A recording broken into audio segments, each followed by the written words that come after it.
नमस्कार, आप देख रहे हैं 9 भारत समाचार। रेत रिज की स्थापना की मांग को लेकर हड़ताल पर बैठे ट्रैक्टर मालिकों को एकजुटता व्यक्त की। भाजपा जिला अध्यक्ष नगुनुरी वेंकटेश्वर गौड़ चेन्नूर शहर में गोदावरी रेत रिज की स्थापना की मांग को लेकर हड़ताल पर बैठे ट्रैक्टर मालिकों को भारतीय जनता पार्टी के जिला अध्यक्ष नगुनुरी वेंकटेश्वर गौड़ और जिला महासचिव दुर्गम अशोक के साथ विशाल ट्रैक्टर रैली निकाली और एकजुटता व्यक्त की। इस अवसर पर जिला अध्यक्ष नगुनुरी वेंकटेश्वर गौड़ ने पत्रकार के समावेश में बात की। గోదావరి ఇసుక రీచ్ ఇవ్వాలని చెప్పి ట్రాక్టర్ యజమానులు సమ్మె చేస్తే ఇవాళ రాష్ట్ర ప్రభుత్వం ఏం చేసింది కదా అంటే చెన్నూరు పట్టణానికి ఇసుక దుకాణం ఇస్తానన్నారు. ఇదేమన్నా హైదరాబాద్ అన్నయ్య, ఇదేమన్నా కరీంనగరా, ఇదేమన్నా ఉసుక దొరకని ప్రాంతమా? మా ప్రాంతంలో మొత్తం ఉసుక అంతా తీసుకుపోయి హైదరాబాద్ లా కరీంనగర్ లా కార్పొరేట్ పట్టణాలల్లో ఉసుక దుకాణాలు పెట్టి అమ్ముకుంటారు. మేము కూడా ఇసుక దుకాణాలు కొనుక్కోవాలనా? ఏడి గారు దుకాణాలలో పోయి ఇసుక కొనుక్కోవాలి. కిలోలు తరాజు పెట్టుంది, కిలో లెక్క కొనుక్కొచ్చుకుంటాం. మా ఇసుకేమో మీరు కొంట పోయి కోట్లు సంపాదించుకొని మీరు ఇల్లు కట్టుకొని బిల్డింగ్లు కట్టుకొని లంచాలు తిని బాగా ఇది కాండ్రి. మాకేమో తట్టెడి ఇసుక, కిలోగ్రామ్ ఇసుక, చెటాక్ ఇసుక జోకిండ్రి. మా చెన్నూరు ప్రజలందరూ బేకారుగా ఉన్నారు అనుకుంటారా మీరేమన్నా? ఇంత కూడా ఇంకిత జ్ఞానం లేదు మీ ప్రభుత్వానికి. చెన్నూరు పట్టణానికి గోదావరి ఇసుక రీచ్ ఎవరికైతే సింగరేణి ప్రాంతానికి ఇచ్చినప్పుడే చెన్నూరు పట్టణ ప్రజల అవసరాలకు మినహాయింపు చేసి ఇవ్వాలని చెప్పి మనం ఏదైతే ప్రజాభిప్రాయ సేకరణలో పెట్టాం ఆ మేరకే ఇసుక రీచ్ స్టార్ట్ అయినాక సుమారు 10 సంవత్సరాలు గోదావరి నుంచి ఇసుక తెచ్చుకున్నాం చెన్నూరు పట్టణ ప్రాంత ప్రజలందరూ కూడా. ఎప్పుడైతే తెలంగాణ రాష్ట్ర సమితి ప్రభుత్వం ఏర్పడదో అప్పుడు వాగుసుక పెట్టి మొత్తానికి గోదావరి ఇసుక బంద్ చేసిండ్రు. ఇది చెన్నూరు ప్రజల హక్కును కాలరాయడమని చెప్పి ఈ సందర్భంగా మనం చేస్తా ఉన్నాం. ఎంతవరకు సమంజసం ఇది?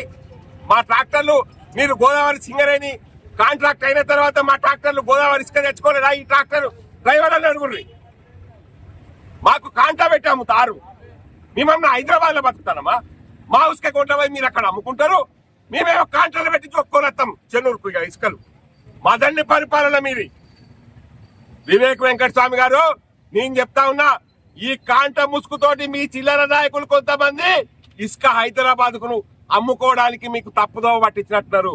ఇది సరి అయినటువంటి విధానం కాదు. మీరు మంత్రి గారు మీరు స్పందించాలి. మేము ఎప్పుడైతే ప్రజాభిప్రాయ సేకరణ చేసినామో సింగరేణికి ఆ ఫైల్ తెప్పేయండి. ఎంతమంది ప్రజలు సింగరేణి స్థానిక అవసరాలకు మరి ఇసుక ఇయ్యాలని చెప్పినరో ఆ ఫైల్ ఇస్తే మీకు కనబడుతుంది. ఆ మేరకు కొన్ని సంవత్సరాల పాటు ఇసుక సింగరేణి అధికారుల రీచ్ నుంచి మేము తెచ్చుకున్నాం. యథేచ్ఛగా ఫ్రీగా ట్యాక్స్ లేకుండా తెచ్చుకున్నాం. మా ఉసుకే మీరు కొంట పోయి అమ్ముకునేందుకు మేమెందుకు పైసలు కట్టానయా? అసలు మాట్లాడితే ట్యాక్స్ ఇస్తానంటానే, మేము ట్యాక్స్ కూడా ఇవ్వకుండా మాకు చెన్నూరు ప్రజలకు ఉసుకియాలి. ఇది కరెక్ట్ అయినటువంటి నినాదం. ఏంటిది మీరు మాట్లాడేది? కిలోలు పెట్టి అమ్ముతారు. ఈ కిలోల ముసుగుల ఇలా కొద్దిగా వివేక్ వెంకట స్వామి గారు వచ్చిండ్రు, ఇసుక బంద్ అయిందని మీకు కాంగ్రెస్ వాళ్ళు ప్రచారం చేస్తారు. కానీ ఇక ఈ ముసుగులతోటి సురు ఆ ఉసుక లారీ ఎక్కడ పెడితే ఎన్ని రోజులు లారెత్తది, ఎక్కడ పోతారు, ఎవడు పట్టకపోతాడు? ఆన్లైన్ లేకుంటే డీడీ కావాలి. ఆన్లైన్ లేకుంటే డీడీ పెడితే ఈ ట్రాక్టర్ వాళ్ళందరూ పిచ్చమెచ్చుకోకపోవడాలు, ఈ ట్రాక్టర్ యజమానులు అందరూ డ్రైవర్లు అందరూ ఎడిపోతారా? వాళ్ళు చెప్పబడుకోండి అక్క తిరుడా. ఇదేం పద్ధతి మీది? మీరు ప్రజలను కార్మిక శాఖ మంత్రిగా ఉండి, గనుల శాఖ మంత్రిగా ఉండి ఈ కార్మికులను ఆదుకోవాల్సింది పోయి మీరు వీళ్ళను వేధించడం సరికాదు. వివేక్ వెంకట స్వామి గారు, తక్షణమే చెన్నూరు పట్టణానికి గోదావరి ఇసుక రీచ్ చేయాలి. ఒకవేళ ఇవ్వకపోతే ఆన్లైన్ లో ఇవ్వాలి, లేదు అంటే ఫ్రీ ఇసుక రీచ్ చేయాలి. లేదు అంటే ఇదే ట్రాక్టర్ యజమానులందరూ కూడా కలెక్టరేట్ ఎదురులో పెట్టి ట్రాక్టర్లు మొత్తం పెట్టి నిరసన వ్యక్తం చేస్తాం. ఎన్ని రోజులు ఇవ్వవో అన్ని రోజులు ఈ ట్రాక్టర్లను అల్లె పెడతామని చెప్పి నేను ఈ సందర్భంగా హెచ్చరిస్తా ఉన్నా అని చెప్పి నీ సందర్భంగా తెలియజేస్తా ఉన్నా. భారత్ మాతాకి జై.